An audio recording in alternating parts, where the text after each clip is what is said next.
faster. Now you're helping the body put energy where you want it to go, as opposed to leaving things to chance. So I remember when I was researching the magnetic fields, it was a simple analogy, but it was a charge on a battery. And a healthy body has, I forget what number they used, 50 microvolts. Right, and then the lower you go, then you get into the cancer range, which was, I forget the number, but 10 or 20. Right. And so the idea was to bring that charge up, which cancer cells did not like. They were so low energy, they didn't like that increased energy. So let's talk a little bit about the benefits of PEMF and how that affects cancer in general. Well, cancer doesn't happen out of the blue. Right. Right? It happens in an environment, in a tissue environment that is conducive to the cancer to grow. It happens in a tissue environment where the body has lost control of the cell's growth. So cells recycle. Every single cell in the body is recycling all the time, right? Different cells recycle at different rates. So when the cycling process of the cells is incomplete, in other words, cells should have died, but they didn't die. Now they hang around. And when they hang around, they create changes genetically within the cell that then become cancerous, can become precancerous. And if that process continues and they start to talk to each other in the neighborhood, all the cells in the neighborhood become damaged, then you grow into a cancer growth, not just a single cell. So PEMF, basically by supplying the body energy, then the body rebalances itself and does what it's supposed to do. PEMFs have been found to increase apoptosis, natural apoptosis. So when cells are aged, they're supposed to recycle. So the body then, the magnetic field therapy causes changes in the electrical environment in that area, which causes the cells to properly age out. All right. Now, you've spent 30 years investigating all different kinds of healing tools and over 100 different types of devices, the PEMF devices. So let's talk about why you would recommend, like what are some of the top factors that one would look at when they're considering purchasing a PEMF mat for their home? So based on Faraday's law, so I mentioned Faraday's law. So Faraday's law tells us that the slope or the intensity of the curve, so when you have a magnetic field, if you go like this, almost nothing is happening. If you go like this, nothing's happening. If you go like this, a lot's going to happen, right? So that slope going up is what induces the energy in the body. So that's induced charge. Magnetic fields induce energy in the body. They don't introduce energy into the body, they induce.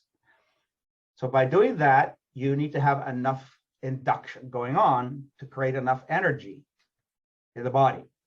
So if you would allow me to share, I have some slides. I have 3 slides. That's all. Now, very helpful. Okay, so the first slide I'll show you is about inflammation. So inflammation control needs an optimal PEMF dose at the adenosine receptor. So inflammation, one of the ways the body deals with inflammation, and who doesn't have inflammation?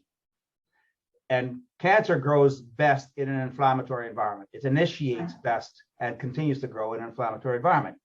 So researchers found that the adenosine receptor is in control of inflammation. And PEMFs have been found to stimulate the adenosine receptor. This is the adenosine receptor on neutrophils or white blood cells. So where are white blood cells in the body? Everywhere. All over. They go where they're needed, right? So they're in all the tissues, they're in the blood, they're everywhere in the body. That means if you want to control the adenosine receptor, you want to control inflammation, then you need an optimal magnetic field intensity to do that. And what this slide shows us, this is saturation of the adenosine receptor. It shows us that the optimal magnetic field is about 15 Gauss, 1.5 millitesla. So you can see this curve slope drops off, plateaus at around 1.5. So 1.5 millitesla, 15 Gauss. So Gauss is the measure of a magnetic field. The Earth's magnetic field is a half a Gauss. right? And we need to get up to 15 Gauss to impact the adenosine receptor optimally to decrease inflammation. After 15 Gauss, it doesn't matter a whole lot. But, so you could say, well, fine, all I need is a 15 Gauss magnetic field. Hold it, stop right there. The problem is magnetic fields drop off in intensity, just like sound and light and heat, some natural law of physics. So when you start off next to the light, it's very powerful. When you move away from the light, it drops off very rapidly, logarithmically, based on the inverse square law. And this is used in medicine. The inverse square law is used in medicine all the time to determine radiation doses in the body. If you want to radiate 5 inches into the body and you need X number of units, radiation units, then you have to calculate the radiation dose you have to start with in order to deliver what you need at 5 inches into the body. So based on that, all magnetic fields drop off very rapidly. So you can see these curves, they're all dropping exquisitely rapidly. The top curve here is a magnetic field that starts off at 1,000 Gauss, 1,000. And 1 centimeter, this is 1 here, 1 centimeter into the body. You've gone from 1,000 Gauss almost by 75%. You've lost about 75% of your magnetic field. It drops from 100 millitesla down to 24. In 1 centimeter, you've lost 75% of your magnetic field. And that means that by the time you reach about 8 centimeters or 6 centimeters, then you almost have no magnetic field to do the work for you, certainly less than 15 Gauss. So that's distance or penetration in the body? Doesn't matter. There's no difference because remember, a magnetic field, the body's like air to a magnetic field. It's the distance from the source, right? It goes into the body all the way through completely without being blocked, stopped, used up, or anything. So based on this and using the inverse square law, if you need to treat, let's say 4 inches into the body, then you're going to need a magnetic field that has an intensity of 1,820 Gauss. Right? If you have a magnetic field of 15 Gauss, is basically you're delivering almost nothing of that 15 that you need into the body. At half an inch into the body, you need 60 Gauss to go half an inch. If you're going deep into a breast or deep into a chest or into a liver or bones, you have to calculate the dose that you're going to need for that purpose. Right? So you have to account for that intensity. Very important. And most people don't. So the people who are selling PEMF devices very often don't even know the physics, don't even know this information. A lot of people who are selling PEMF devices don't even know the dose of their machine. All right, so the average consumer is not going to understand all of this. Well, your viewers will. Now they know. Now they know. Okay. And so, one way to find out, Veronique, one way to find out is to read Power Tools for Health or my new book, Supercharge Your Health. Okay. Let me stop sharing. All right. So somebody is interested in buying a PEMF machine for their home. They've got breast cancer. What do they look for? What do they ask? And I know you do. There's a particular kind of machine that you do recommend for home use, right? That has the big pulsing wave that you said is really good for stage 4 cancers. So again, intensity matters.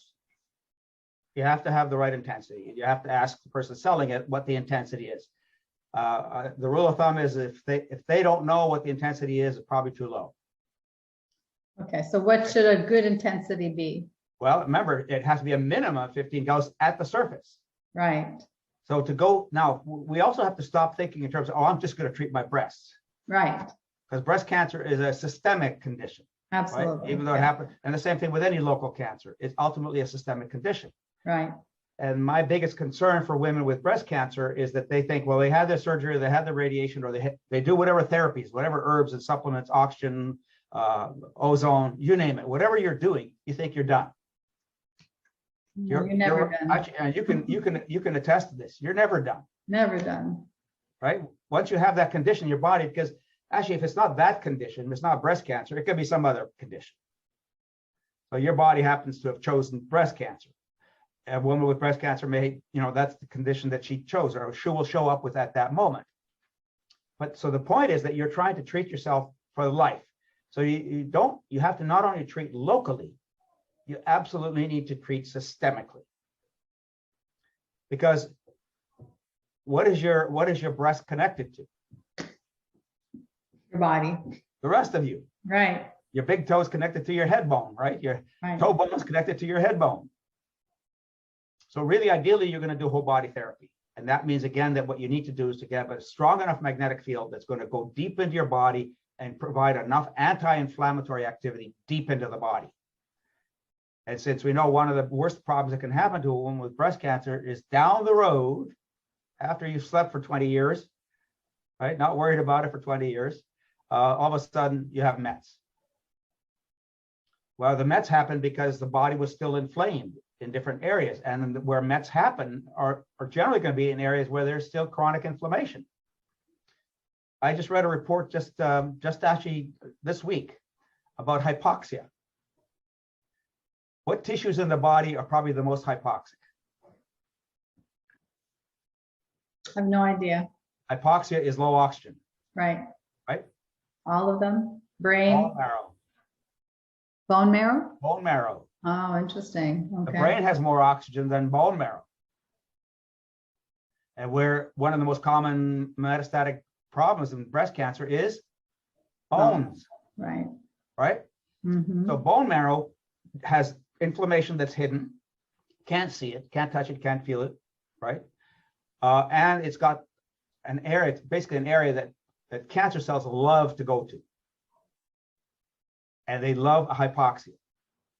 And the immune system is not as aggressive in bone marrow as it is in the skin or in the blood, in the vascular system itself. Right. So bone marrow is one of the things that you have to address. And that means whole body magnetic field treatment that's strong enough to get into the bone marrow. So you're going to need a magnetic field that's going to go in at least 6 inches to deliver that 15 Gauss.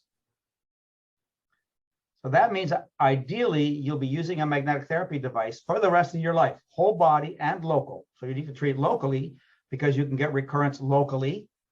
If you have a partial mastectomy or lumpectomy, you can get recurrence locally, but you could also get a very high rate of recurrence is in the opposite breast because the environments in both breasts have been the same for years. One breast expressed before the other one, right? So you have to treat the chest, the whole chest, both breasts, but you also have to treat the bone marrow. And if your lungs have a problem or your liver has a problem or your kidneys have a problem, that's another demand on the body's ability to take care of itself. So ideally, you treat the whole body with enough intensity to get into the bones. Okay. So that means you should have a magnetic field intensity of at least 4,000 Gauss. 4,000 Gauss.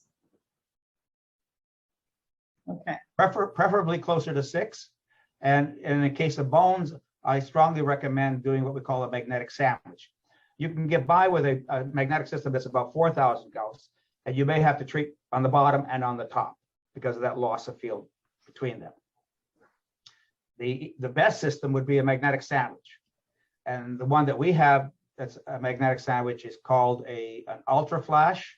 There's another system called a Hugo, which is also a magnetic sandwich system. And there's another one that we have called a Tesla Fit Duo. So you can run 2 applicators at the same time. So you're getting the sandwich. You're getting adequate magnetic fields in between them, reasonably equally saturating the body. And what's the worst side effect that you have with PEMF therapy? I tell people, You feel better. the urge to put on a cape.